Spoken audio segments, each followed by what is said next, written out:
Welcome to Two Giant Goofballs, a New York Giants podcast. Are you a goofball that loves Giants football? If so, sit back and relax as we talk about the team that both excites and frustrates us so much. And now, here are your goofball hosts, Drew and Rob. Welcome, fellow goofballs, to Two Giant Goofballs, the New York Giants podcast. I am Drew, joined as always by... me, Rob.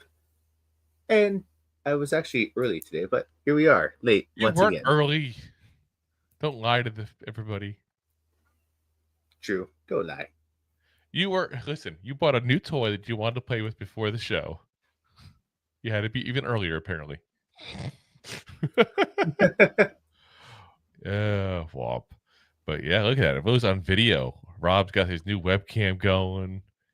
You can see it won't be shutting off, hopefully, mid-episode anymore. Oh, my gosh. But yeah, guys, listen, we got some news to go over with you today, going over the latest and greatest with the New York Football Giants. Again, as always, there is some things to talk about here because the Giants cannot seem to stay out of people's mouths. This is that time of the year where people are giving opinions left and right. Some of them good, some of them bad, some of them mixed, I guess. I don't know. I guess that's the three options. Yeah. So we do have a few things to go over there with a camp in San Diego. We got Dexter Lawrence being called by somebody the greatest greatest defensive tackle in all of football. Listen, it'd be funny if he was called the greatest tight end of all of football. Like, I don't think we'll be talking about the positional position. Yeah, no, listen, if Travis Hunter can do it, so can Dexter Lawrence, goddammit. Though I still doubt if a guy who's never done it before can. I don't know why everybody assumes he can. We also got to talk about a problem with the Giants that really is not being talked about enough, but is definitely an issue that if you look at last year's numbers and everything going on last year, it's pretty obvious was an actual issue. So let's get right into it here with the latest Giants news here. First one, we got to talk about a guy who I don't think we talk about him too much necessarily, mostly because he's been kind of underwhelming as a Giant. But Nacho telling everybody, do your job. Do your job. You know, and he was asked about how to fix the defense. And he said, to be honest with you, a simple fix. Just do your job.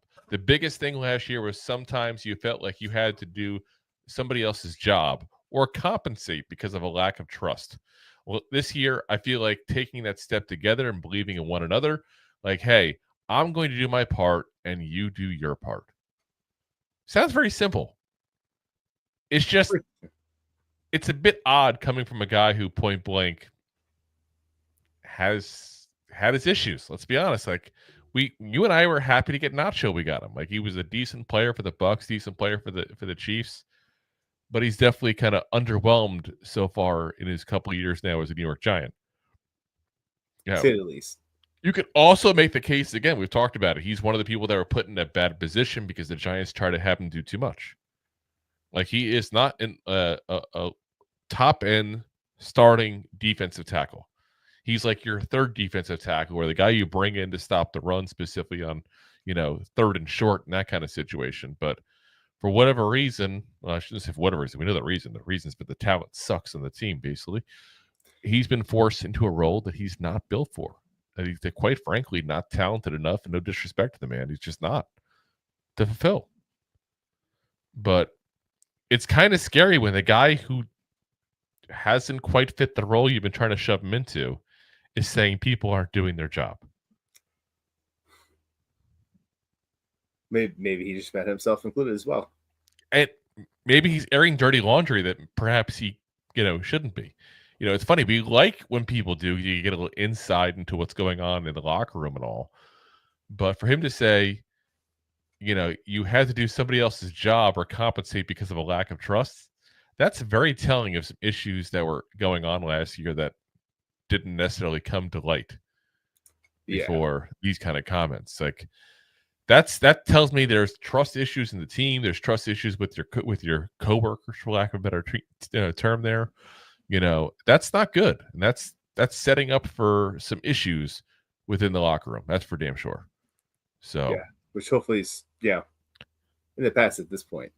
Yeah, that'd be nice. I'd like to hope so, but who knows if it actually is? But we'll find out, I guess. Yeah. But like I said, it really is simple advice, though. Do what you're supposed to do. It sounds very simple, doesn't it? It does. Do your damn job. Anyone that has a job knows there's someone at their job that doesn't usually do their job. And you bring up such a good point, because I tell people all the time, like, if you think that football players don't deal with the same kind of stuff that we deal with at our jobs, yeah, they have people that are checked out. You don't have people that don't actually care about the quality of you Darren Waller until you come out of retirement. Look at you, Jerry Jones, being that terrible boss. It's sporadic. Time, all the time. And we just assume because we as fans love football, everybody else must love football as well. No, that's not the case. Listen, we're the fans. We're the consumer. We like to indulge and watch the game of football. But guess what? Those owners of the teams, that's a business. I thought you said at first we're the kazooers, like kazooers, the little plastic, the great kazoo. I was going to go with the Flintstones. Oh, God, I forgot all about that little Martian guy. Yeah, it's the guy who looked like Aaron Rodgers in his Jets helmet. I'm not wrong on that. I'm not wrong on that. Yeah. I'll say it. Let you alone. Fantastic. It's the truth, the whole truth, and nothing but the truth. So, let's talk about camp. There's been a little bit of a camp that kind of formed within the Giants that was unexpected here, and been going on for a few days now. It's good to hear about. It's a team camaraderie kind of thing here, but the Giants are in San Diego, sunny San Diego. Now, you might think they're there for the world-class zoo. No, they're not there for the world-class zoo. I thought it's there for that German term. What German term? The whale's vagina. Are you going Ron Burgundy on me? I like Scotch. Oh, God. Scotch. You might think they're there for the surfing. Trying to think what else. Comic-Con's not going. That's one of the things I can think of with the with San Diego, because that's where Comic-Con is. But no, the Giants are doing a full voluntary camp organized by the players. The coaches are not involved because based on CBA stuff, the coaches can't be involved. It was set up by some of the veterans on the offense, specifically Russell Wilson's got a lot of credit for setting it up. So, again, this is what we talk about. We got him for leadership. This is what's going on. And to him. Pretty much all of the people that you would expect to be involved are involved. Even some people you might think, maybe this person would skip that. No, they're also involved pretty well here. So here's the list of people you got. Russell Wilson, Jameis Winston, Jaxson Dart, a quarterback. You got Tyrone Tracy Jr. and Dante Turbo Miller there at the running back position. Wide receivers, and this is where you get a freaking ton of them. Malik Nabers, Darius Slayton, Wan'Dale Robinson, Jalen Hyatt, Bryce Ford Wheaton, Zach Pascal, Montrell Washington, Dalen Cambry, Bo Collins, and Juice Wells. Then you go tight end. Theo Johnson, Daniel Bellinger, Chris Manhertz, and Greg Dulcich. I mean, guys, you got guys who might not even make the damn team that are at this camp. There's a lot of them. Yeah, probably some of those receivers aren't making it. There's a good chance one of the tight ends don't make it. No offense, Greg Dulcich, but it's probably you. But the only thing I can say I'm a little disappointed on is the running back room. And listen, the list of participants is coming from Art Stapleton, who's a pretty good source of that kind of stuff there. But I can't sit there and say that he knows everything because he's getting what he's been told. He's not out there in San Diego, because you do got to question where's Scattaboo, where's motor to go with turbo. All kinds of parts of engines not there. I mean, I'm not that surprised that the Singletary is not there, but I am. The man, listen, the man is literally fighting for a role. He's not necessarily fighting for a job. His paycheck is big enough and his cap number is big enough, and his, dead cap hit, if we cut him, would be too big. He's not going to be gone. That's next year. But he's still fighting for a role. And you know what? At his age, and I hate to say that because he's still in his 20s, at his age, if he has another down year, people aren't going to look at him the same.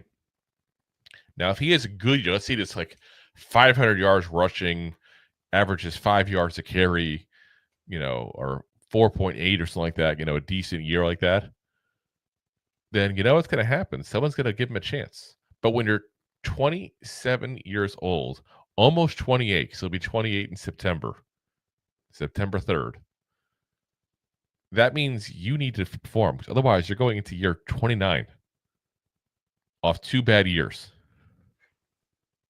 That's not going to do good for you money-wise. That's not going to be good to do for you career-wise. No. And that's an issue. He's going to have to figure that out. He's going to have to figure out what he's going to do overall, because that's a big concern. And not being at a camp like this is a really bad move towards developing a role, developing a rapport with your teammates, developing a guy in your corner, so to speak, in the quarterback. Like, let's be honest. We talk about Russell Wilson being a guy that a lot of people are trying to develop a relationship with because he's trying to develop a relationship to have that rapport with them. They need to be doing the same, because 100%. He is the veteran. He is the Super Bowl winning quarterback. He is a guy that point blank is going to have some pull, because the Giants brought him in because they respect his resume. They respect his football mind. And you don't think there's going to be some favoritism and that's not going to affect who gets playing time? You crazy. 100%. Like, going back to your day job. Yep. Listen, this is the same thing.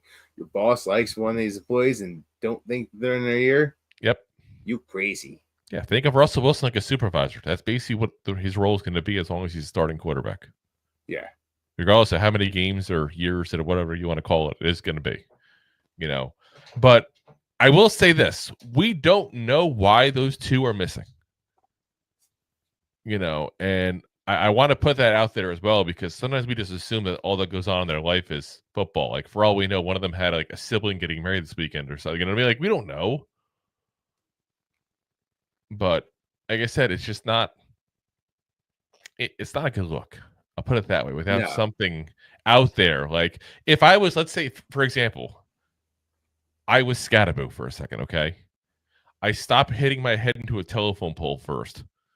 And then what I do is I put up something on X saying, hey, it's, great to see the guys out there in San Diego hearing great reports. Wish I could be there with you guys, but I got blank going on. I would publicly put it out there like that personally. Yeah. Just to kind of get some optics, you know what I mean? Like, and he may not need that, either one of them with the teammates, but they definitely would need that as far as with the fans. That's for sure. Because people, we see these things, we follow these things. We're not stupid. We can see it. Now they're doing a lot of things together as well. I should say as well. Like, I saw a picture of them all going to Petco Park to see the San Diego Padres play a game and stuff like that too. So, it's also a, a thing with camaraderie and building those kind of relationships beyond just with Russell Wilson and Jameis Winston and Jaxson Dart and the new quarterbacks overall. Now Jay just put in a comment saying, didn't Scatterbo have legal issues with a lawsuit? Well, I'm looking here, and he's named as a defendant apparently involving a golf cart incident from back when he was in college. Let's see. Some player apparently is suing him, saying that his actions on a golf cart caused him to sustain a career-ending injury and is seeking $300,000 in damages. I haven't heard as far as anything beyond the lawsuit. So, I can't say if there's anything going on with that. Obviously, that would be a good reason for missing that. Yeah. Sorry, I have court. Yeah. Like that's a good reason. Legal matters. Yeah, but I just can't sit there and say that is where you got to do there. It's kind of more important, but again, we'll have to see when that is. But I don't see that as news past it being released back in March, so I don't think that's what's going on. Yeah, listen. They said Scatterbo apparently jumped onto the back of the cart. The back seat broke, and this kid fell out of the golf cart because of that and suffered a serious injury. Sounds like kids being kids. Yeah. Just Probably saying. a couple of drinks too. Probably. I don't know. Team practice. I doubt that. It was a team practice. Sure. Who knows? It's Arizona. You get thirsty.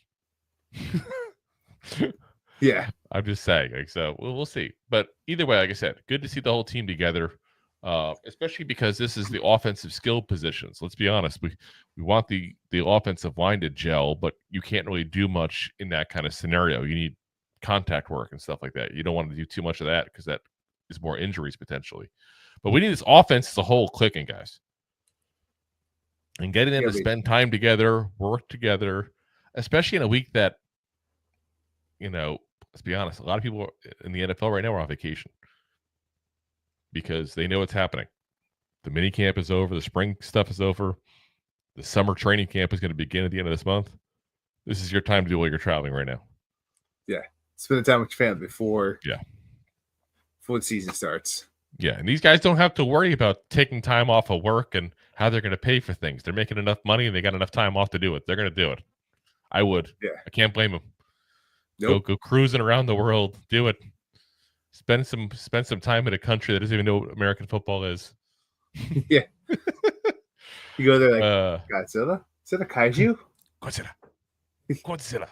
I don't know why I think of that every single time with the live action version of that movie, and it sucked, that movie, by the way. Which one? The live action version of Godzilla. With Matthew Broderick and a whole bunch of people from The Simpsons. Back from the 90s, yeah. And like everybody from The Simpsons was in that movie. You notice that? I didn't at the time, but yes. Yeah. That's So put it out. Hank Azaria, of course, who does a lot of the voices, including Apu, is in there. Harry Shearer, who is Kent Brockman in The Simpsons, is actually the news reporter in that. And Nancy Cartwright, who does Bart Simpson, even has a cameo in it. So crazy things. This is where we go off the rails and weird topics here. It is what it is. Yeah. Let's go into the next one here. We got to talk about Dexter Lawrence here because he's officially being called the best defensive tackle in the NFL. Guys, we've said it before ourselves. Rob and I point blank said he is the best.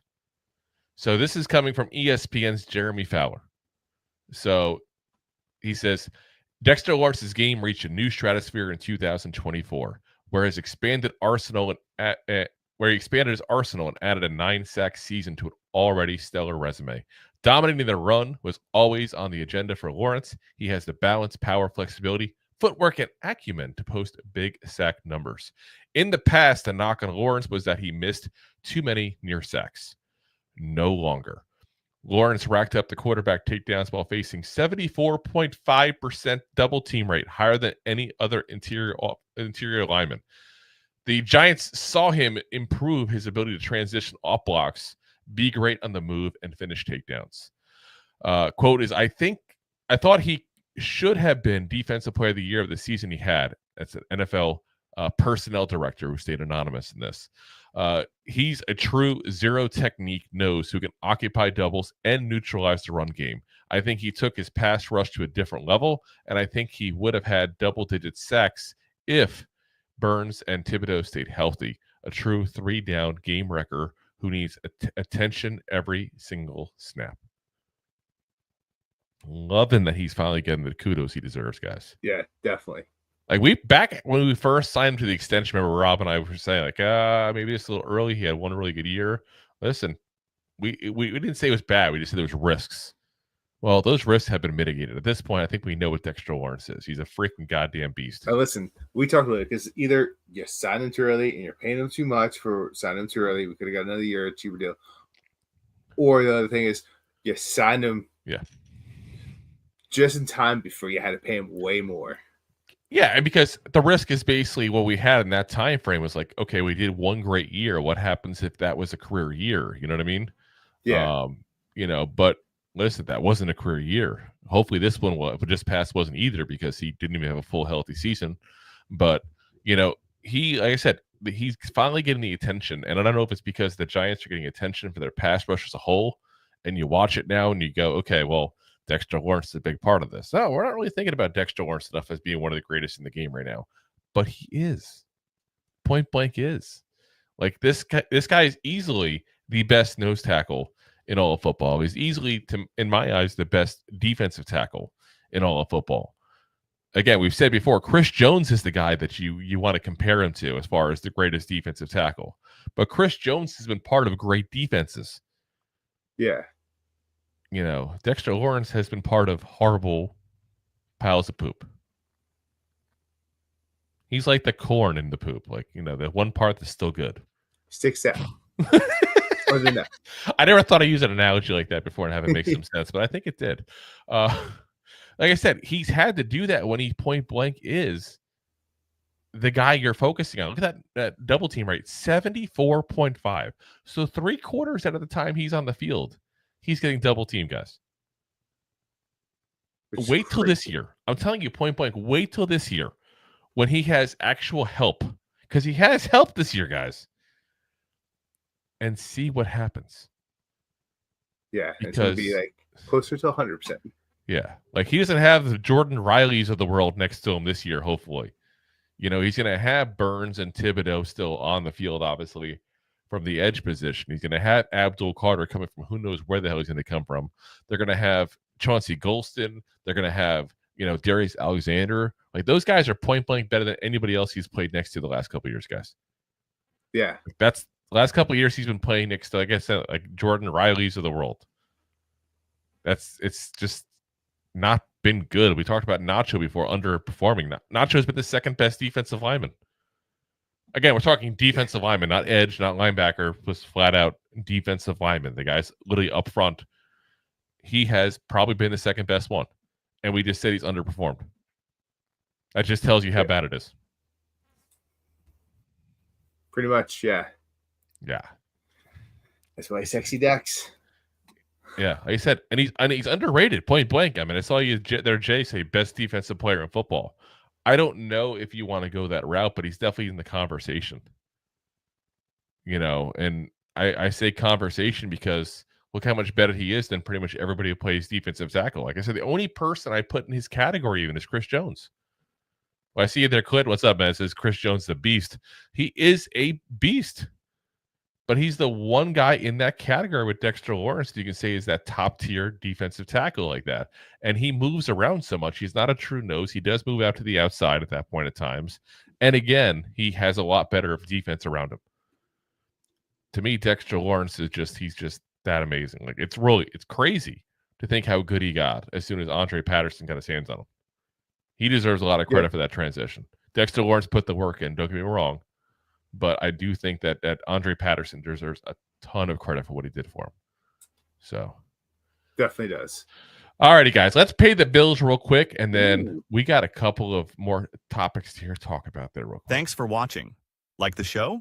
Of course you do, or you would have turned it off by now and not be hearing me. There are plenty of ways to support the show. YouTube is the best place to join us, and we offer memberships there with fun benefits like custom emojis and early access to video clips. Of course, there you can also send super chats and stickers to send one-time support payments. The best way to support the show is to buy these drunk idiots beers at buymeacoffee.com/2giantgoofballs. Along with one-time support payments, there are also monthly plans, so you can continue to help kill their livers each month. You can also show people that you are a goofball by visiting our store at 2giantgoofballs-shop.fourthwall.com.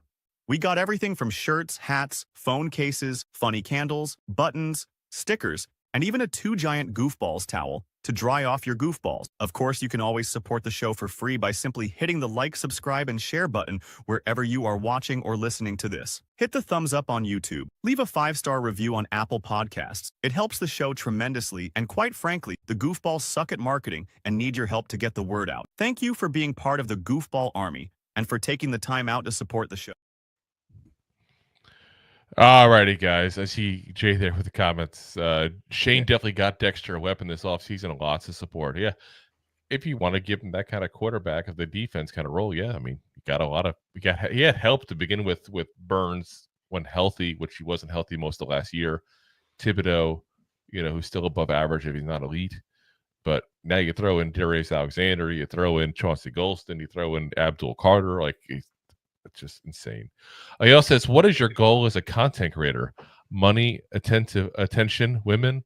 Well, we're both taken men, so it's definitely not the women part. Money we like. not gonna lie. Nice. But I don't think most people become content creators about the Giants to become rich. It's usually not going to work out very well. It's a very select few that can make a full-time living doing it. Attention, I mean, I get a fair amount. I mean, yeah. I do sell vacuums. And I am 6'7", so I also get my fair amount of attention as well. Honestly, we just do it because point blank, we'd be doing this, he and I, without cameras, without mics anyway, and did it for years. So therefore, it's just like, let's just start a podcast, start talking about football. Yeah. And we literally have these conversations like in person. So here it was years later now. And yeah, almost going to be 500 episodes in a couple of weeks here. And yeah, it's just crazy. 500. Crazy. We got like remember we first started too? Like, I couldn't even go back to the first episode. I'd probably cringe hearing myself. 100%. Like, and that's back when we just did, of course, audio only for the first time. Jay says special 500th episode. Every episode, first off, is special. So I'm hoping this weekend to have some time for us to reach out to some people to be on the show, just in general, guest wise right now. But we'll have to see what we do for the 500th. Live from the Golden Corral, the 500th episode. It'd be hilarious. If we can just find an open Golden Corral. Yeah. But yeah, like I said, we're going to do something, I think, at some point. Part of the problem we run into is, if I remember right, the date is like the date that training camp also opens up. So it's like everybody and their mother will have a show that day, probably. So it's going to be hard at that exact episode, probably, to go ahead and have, a lot of guests on, because they'll have their own show to do, probably. But like I said, we're going to get some people on. We just, quite frankly, between work and doing the regular shows, haven't had a chance to really reach out to some people yet. I know we've been trying to still link up with Bobby Skinner and the guys over at NY Revival. Also, we're talking about coming on the show as well soon too. So we've had a couple people we've been talking to. So it's just a matter of getting it all to link up at that point there. So like I said, we'll have announcements soon on that kind of stuff there once we finalize things. As far as drinks, definitely drinks though. Yes, definitely drink specials. Cheers. Let's see. Clinton Jones says, who was y'all's top 3 defensive end today? Now, just to clarify, yeah, I think we still got to talk about, like, what do we mean by the position? Are we talking defensive end / edge? Are we talking defensive end in a 3-4? Yeah. I have to imagine you're probably going to say, defensive end / edge. Guess what's going to be like the pass rushers when they say that? And if that's the case, got to say Myles Garrett. You got to say TJ Watt. And honestly, I'd probably say Trey Hendrickson is the third one, because he's kind of like that same guy as like Dexter Lawrence. Like, the defense around him has completely fallen apart, basically, because they have to pay so much to those receivers and to Burrow. And he's still doing his thing. I mean, he had 17 sacks last year. So, yeah. Rob, who's your top 3? Ooh.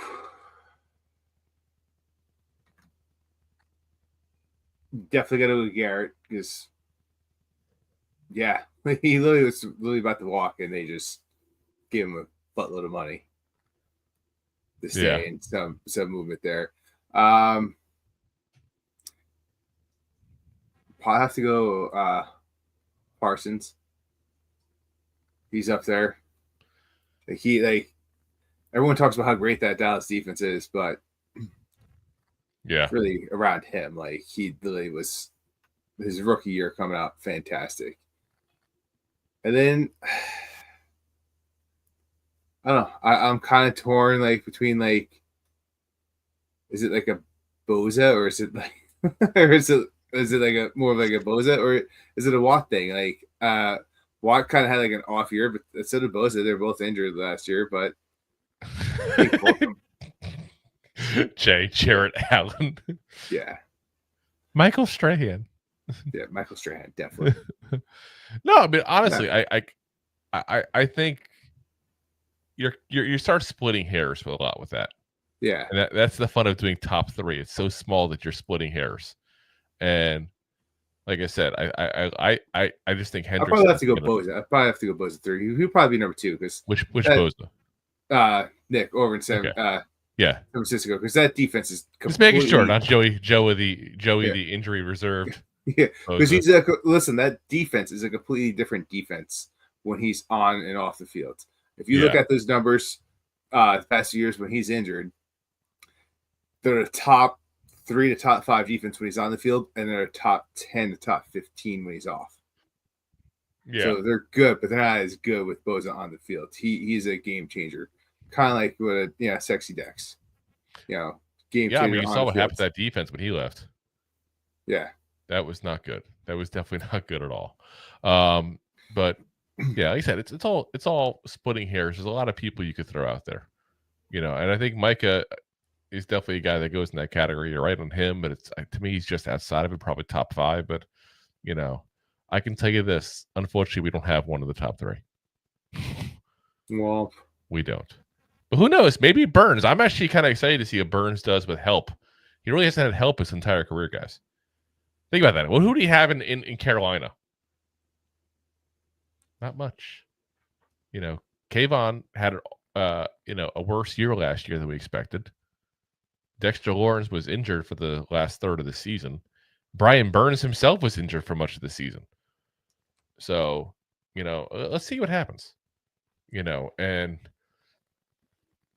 like I said, I've said forever, I don't think he's top 5, top 3 kind of edge rusher, but I'm kind of curious to see if he can kind of put up, because we paid him like he is. It's a lot of money we gave him. $30 million. I mean, I get it. Yeah. Now, a year later, there's a couple of guys that have all kind of eclipsed him, but that's a lot of money. It's a lot of money. It is a lot of money, but like I said, when you sign them, like, this is the new market. Like, inflation's a hell of a thing, and we bought in early on something that which might be a good thing in the long haul with this deal, because look what's coming out with people getting signed at that edge position. So, I mean, yeah, but the people getting signed are better players. Myles Garrett's a better player. Oh, 100%. But you also, and once again, to go back to what you said when we signed him, like, you're going off faith of what he can do. You signed him from the Carolina team, which has been top 32 in the NFL for the past few years. Say top 32 teams in the NFL. And has not had much support and has played decently well for the lackluster support he's had. And now you're supposed to bring him in with a lot of support around him to actually see what he can do. Yeah. See, Jay says, you're my Brian Burns as content creator. Paid lots of money, not much production. First off, we produce a lot of content. Yeah. So I'm not buying that. He says Garrett and Parsons, and a bit of a gap to Bosa, in my humble opinion. Okay. I mean, I actually might put Bosa in front of Parsons. I put Parsons in front of Bosa. It's like, I think Parsons is probably number 4. Bosa is probably number 5 for me. Once again, you're splitting hairs because, you haven't really seen what Micah is like off the field with that team and what they do on that defense, because he's been pretty healthy. Yeah, so Bosa, there's a proof. You literally could look at the stats of what San Francisco has done with and without him, with or without you, Bosa. With or without you. That's actually down. Oh my God, more U2 again.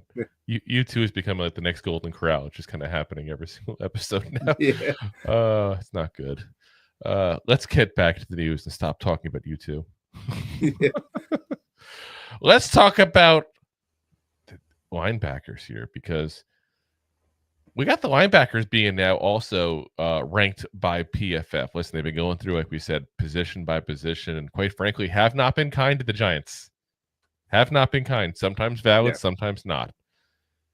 In this case here, I think they're kind of bringing some attention to a position that we've kind of ignored this offseason to a certain degree. They did talk on the actual linebackers. Again, I say actual linebackers, the off-ball linebackers, middle linebackers, whatever the hell you want to call them. Ranked number 19 out of 32 teams, obviously. So slightly below average there. This is from PFF. They said New York's linebackers should have plenty of space to work with behind their potentially stellar defensive line.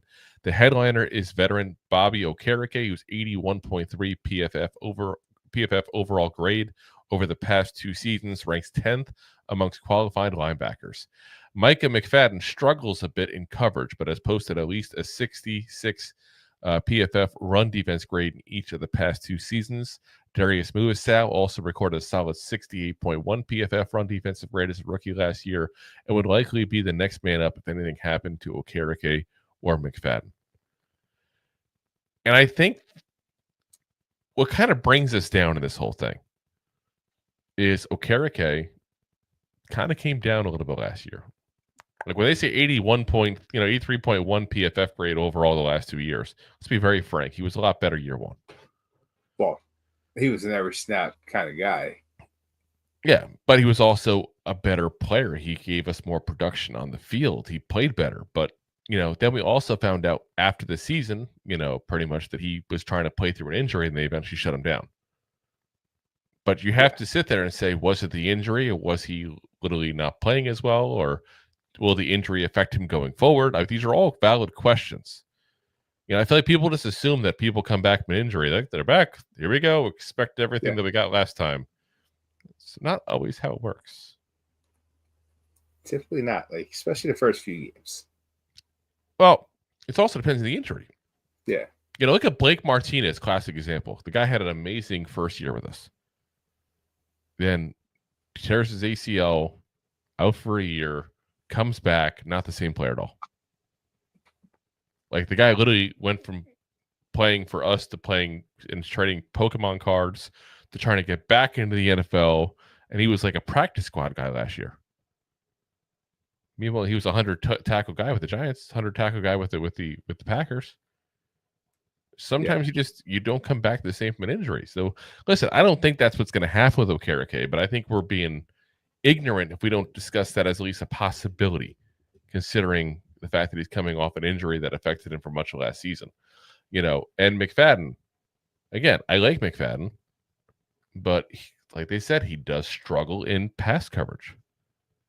And that is something that we have to go ahead and include in this whole, how are the linebacker group kind of things, because you can easily, I don't want to say attack him as if you go oh, he's such a weak link in pass coverage. You just keep forcing him into coverage and by scheming that way and going after him.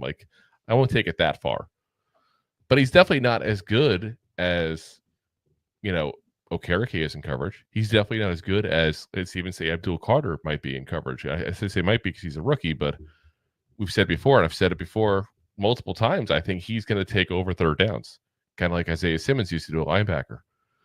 And that's what's going to happen, is that you're going to see him taken off. So even the second linebacker, you have questions on his limitations of what he can do. Muasau was a 6th-round pick last year. So how much are you really expecting more out of him? I think he already gave us what he is. He's a decent backup linebacker who can step in and start if you have to in a pinch and can provide something on special teams. He's a smart player. He's not an athletic player. And I hate to say it this way, but when you got a guy who is a smart player, well, I don't want to belittle the skill that is of being able to read what offenses are doing and that kind of stuff. But it's you either have football IQ or you don't. I can't give you some ginkgo biloba and all of a sudden you have good football IQ. Pretty much. So what I mean by that is guys who are athletic but don't necessarily read offenses well at the linebacker position, you can teach them to read offenses. They may not be as good as some of the guys who just kind of grab it naturally, but they can get better and they can improve. You can't improve and make someone more athletic.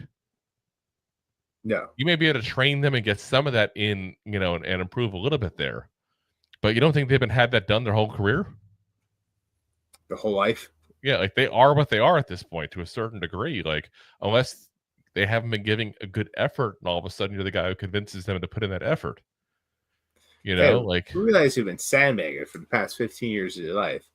well, I don't mean like 15 years, but you do get guys who can just kind of walk through high school and college, and then all of a sudden they get the pros, and like, whoa. I mean, look at, like, for example, Jalen Hyatt. The guy was obviously a star in high school. I don't have his stats or anything knowledge-wise of what he did in high school, but he went to Tennessee. Obviously, Tennessee doesn't scout scrubs. You know, goes to Tennessee, is a Blindikoff Award winner, and you know, has a great career there. And then goes to the Giants, and oh my God, I have to learn routes. Oh my God, I can't be a twig and I have to work out. Like, what do you mean? Eat what? How many grams of protein? Yeah, like it happens. It happens.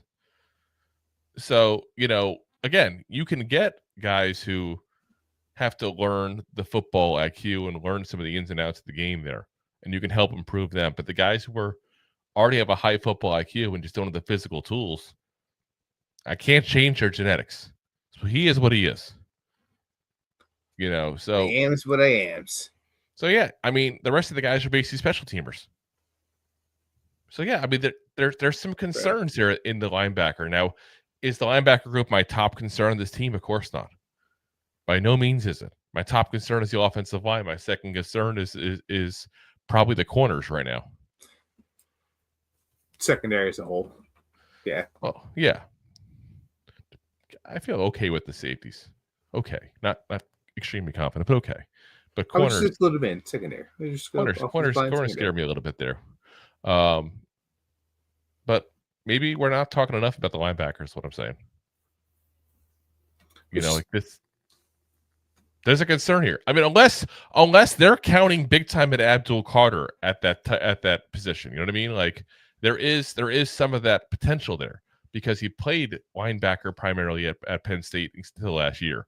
But if you put him squarely into that peg, you're potentially taking away somebody who can do very special as a pass rusher.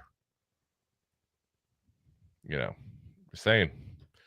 Let's see here. We got Bruce. What's up, man? Says totally agree. Bruce. Jay says Rob should go talk to these young men. He has sold vacuums at all levels and overcame adversity to make the sale at every level. Gotta do what you gotta do. He is a motivational speaker on the side. Like way on the side, like way do off you somewhere on the side. No one's seen him actually do it, but he says he does it. Gotta be you. Go team. Go team. Alrighty, let's talk about an issue with the Giants that I guess because we have so many issues, quite frankly, the last couple of years, we really kind of swept this one under the rug. We haven't really talked about it. Penalties. Giants among the league's worst. Fantastic segue piece right there.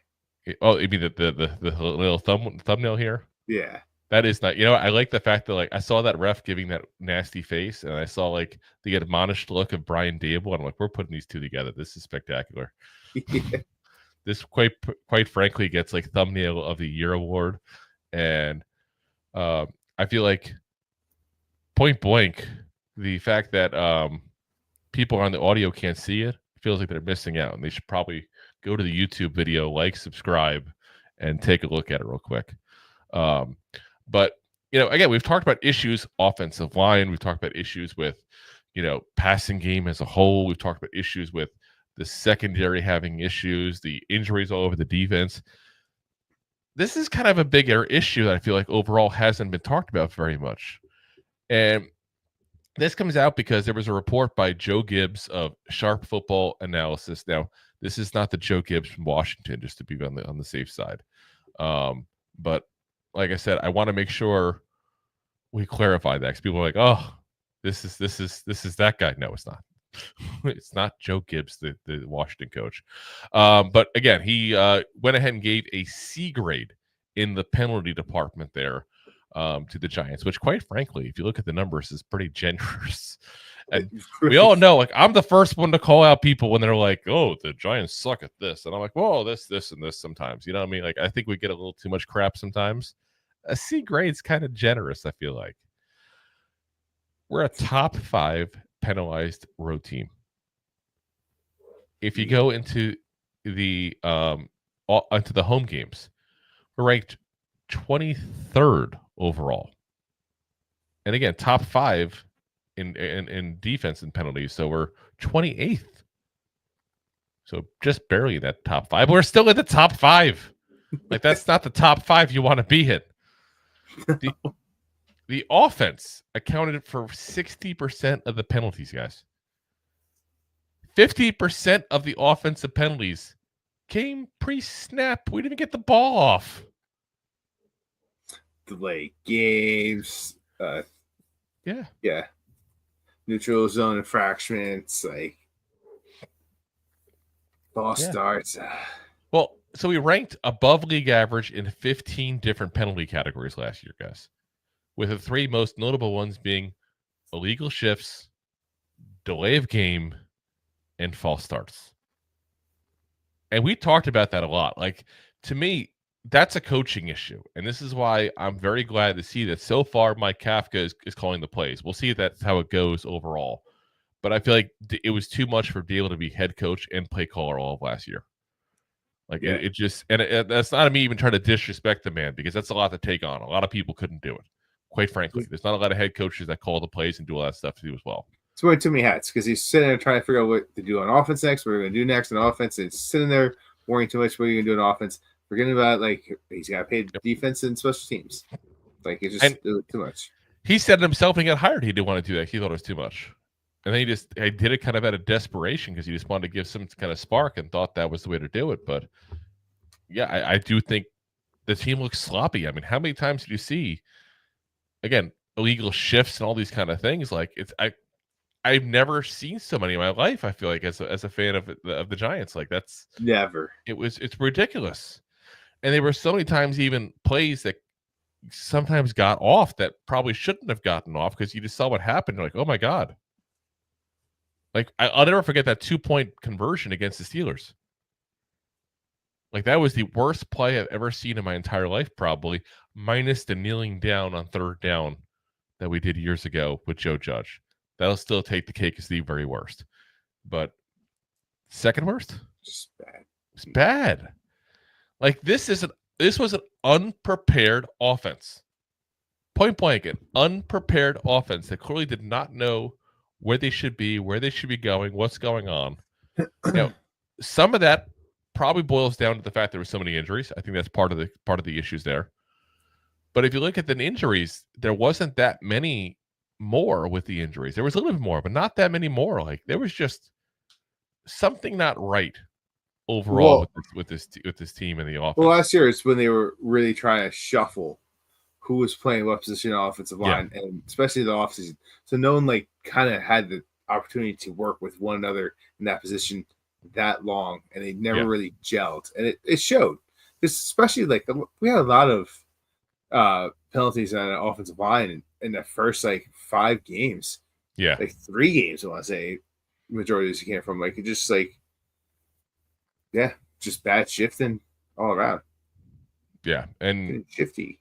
It's kind of like when you're bringing people in like crazy because of injuries, maybe the best move is not to go ahead and have weird shifts and plays that are kind of funky and stuff like that. But for whatever reason, Giants just kept getting fancy. And like I said, it happened before the injuries too. To me, like I said, it's bad coaching. Yeah, 100%. That's what I'm saying. You would take JMS, put him you would start center, and then you have Van Roden had to go in there for a while as center. Yeah, but they would do it in the offseason and constantly move them around that line. But it's also, even when, like I said, before the injuries, there was the penalties. After the injuries, there was the penalties. The one consistent is the coaching. 100%. I agree with you. Yeah, that's why I'm saying it's just it's bad. You cannot win when you're getting penalties more than 2/3 of the NFL or worse. I mean, we're top 10 on most penalties on offense and top 5 on defense. Yeah, that's bad. I mean, Jay called that already. I'm just gonna put it out there. Bad teams can't commit the dumb penalties. Yep. Your threshold of when it is slim as it is. She's not wrong. 100% right. Yeah. And how many games did we barely lose? And not just last. Like we've been, and it's frustrating as a Giants fan. 'Cause I almost rather we get killed sometimes because, like, when you make these kind of dumb penalties and you lost by a field goal, you're like, God damn it! Like, well, I mean, you also look at 22 season where we were winning games just barely by grit, and then all of a sudden that turns around and you're losing by the same lack of grit. Every now and then you lose a little bit of that grittiness. Turn around. Total eclipse of the loss. Yeah. It is what it is. It's like I said, we got to just turn the page from that. But I feel like that's a concern with this team that hadn't been talked about enough. So I want to bring it up today because it's one of those scenarios where it's like you either analyze the problem, look at the problem, learn from the problem, or you're probably going to keep on having the same goddamn problem. So pretty kind of dry. Exactly. So, all right, guys. Well, that's going to call it a night for us here. So we'll be back again for you Monday. Of course, as always, we are live on Monday, Wednesday, Thursday nights, 9 p.m. Eastern Standard Time, streaming live on YouTube, of course, the preferred platform for the Two Giant Goofball Show. Facebook, Twitch, Twitter / X, whatever the hell you want to call it. And, of course, Rob's favorite, Drew's LinkedIn profile. My LinkedIn profile. And, of course, as always, that camera's going crazy now. Yeah. And, of course, as always, we're available the next day on all the audio podcast platform. That is Apple, Spotify, iHeartRadio, Pandora, all the big ones there. Again, if you haven't already, hit that like, hit that subscribe, hit that share button, ring that bell on YouTube, hit that thumbs up on YouTube, and feel free to leave a review on Apple Podcasts as well. Helps us out, too, as well. Jay said he did, but I still haven't seen it. No, honestly, I haven't looked in a little while. We honestly we spend so much more time on the YouTube stuff that I want to say I just ignore, but we just don't get as much time on the other stuff there. But like I said, guys, we'll be back for you guys Monday. We'll see you guys and appreciate you for watching, listening as always, and as always, Giant fans.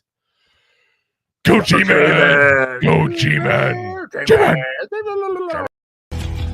Thanks for listening to Two Giant Goofballs, a New York Giants podcast.